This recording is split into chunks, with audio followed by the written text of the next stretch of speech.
Hello, I think this is going to be my life story, or, it gets better video.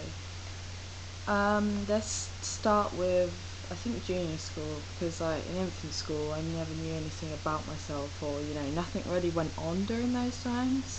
Obviously you're too small to recognise or remember. So let's start with junior school. Junior school was really hard for me. I used to get called ugly a lot, and I mean a lot. Like, I was bullied by most of the kids, and most of them that were older than me, which sort of made me the jokester, you know what I mean? Where that kid who got into loads of trouble for doing really stupid things just because then they could get attention, or, everyone will like them just from, doing stupid things, farting on the carpet, being sent to the naughty room, that everyday clown stuff. And I had rarely any friends. Like, I had the sort of bigger girls as my friends, and they were really nice, and I think that's why my concept now is why they're so beautiful to me. And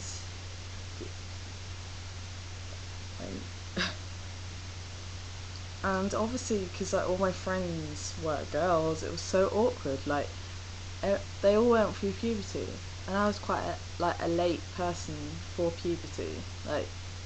And they're always just like, I can't wait to have the baby, or I'm on my period, or those awkward things, or oh yeah, my mum brought me my first bra today, and then there was me going, I don't like the sound of that. It sounds a bit odd. And yeah, no, I used to be called weird as well for that, just that, And I always had this older face, like my face looks older than it should be, and that was obviously when I was younger as well, so I had to grow into my face. And during those times when I needed someone the most, that's when my mum weren't there for me. Like, I was obviously bullied and got in a lot of trouble and everything, and my mum weren't there. Like, she didn't really, not that she didn't care, it's just, it was like she didn't care, because she didn't really push me to do anything. She just left me to it like it was a phase or something. And then obviously after that experience, unfortunately, I had high school. High school was a lot better. I mean, I found a few friends. I had this, that awkward group where they're kind of centered away from everyone. It was quite nice, and that was obviously we went up there when I was 12 to 13. That's when we started, and that's when I started thinking, where's my life going? Why am I doing this? I have no friends. It's really depressing, and I remember, self-harming over stuff like that. I mean, I'm not saying it weren't a serious incident, because it was. I'm not dissing anyone that did have it, or does have it.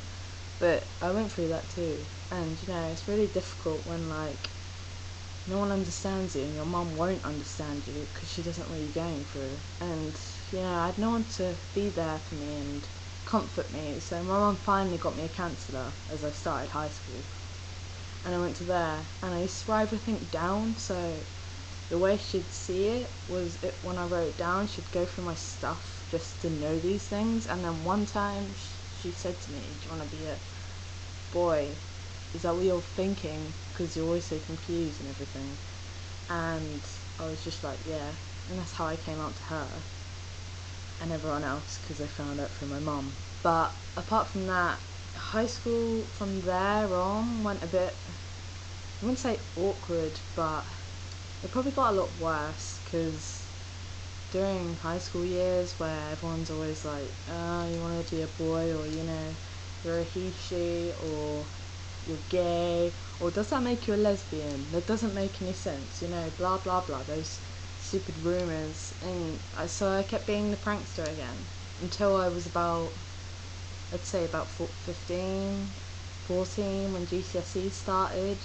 And I thought, well, I need to buckle down, because my mum was getting really annoyed with me, and she started punishing me at home whenever I came home for all these bad things. And this was near the time when I started hormones,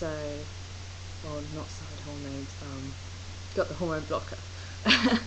And yeah, it was quite difficult because obviously she wouldn't really talk to me. She was always so annoyed at me, and I couldn't speak to her because obviously she was really angry at me all the time, and I didn't know how to deal with anger back then. I used to cry in every class. I used to cry over like the smallest thing. I used to make everyone pick on me until I grew out of it. And then when I was about 15, 16, I started going to London, the Tavistock. And Tavistock is like a mini hospital. I don't know what else they do there, but I know they do gender reassignment because obviously I went to my GP.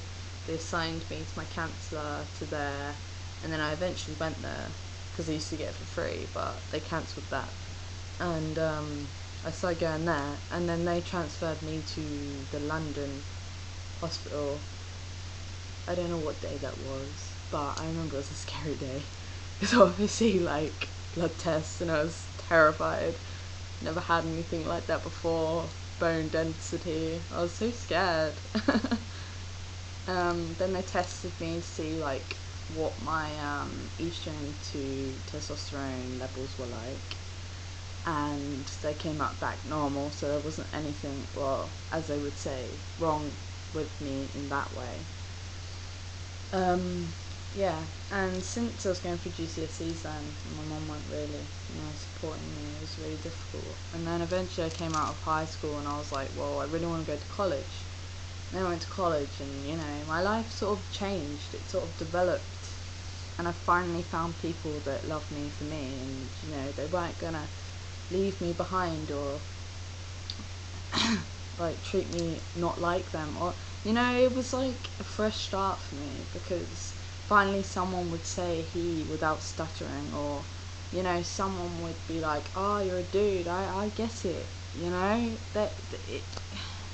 there's a sense of warmth there just because they accepted me in that way, because that's never happened before, maybe a few times but not that much.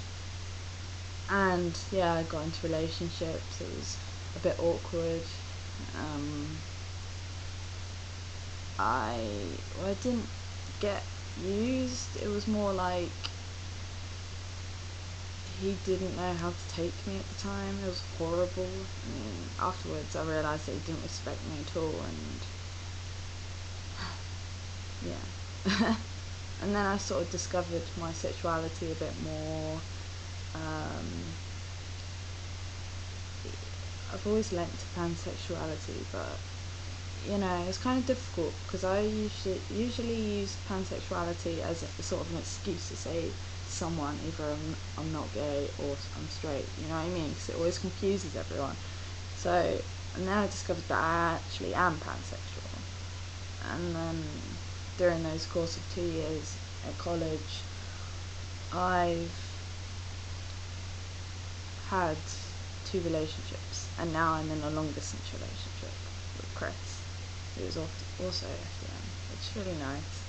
It's really nice and understanding. I weren't really expecting it, but that's how life works.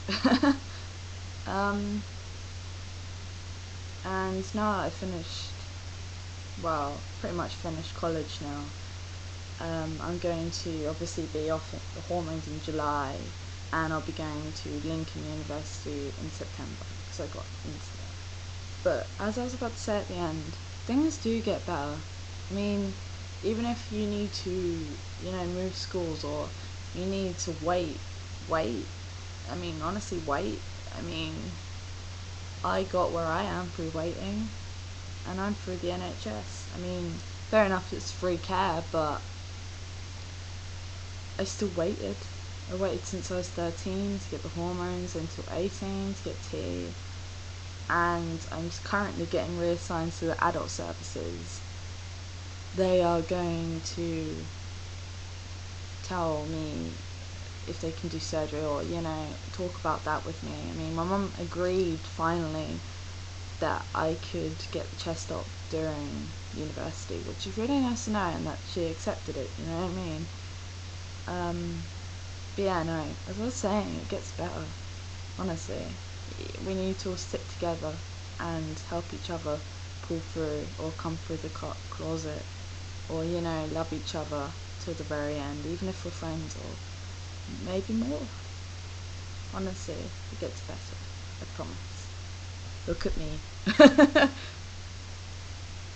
Thank you.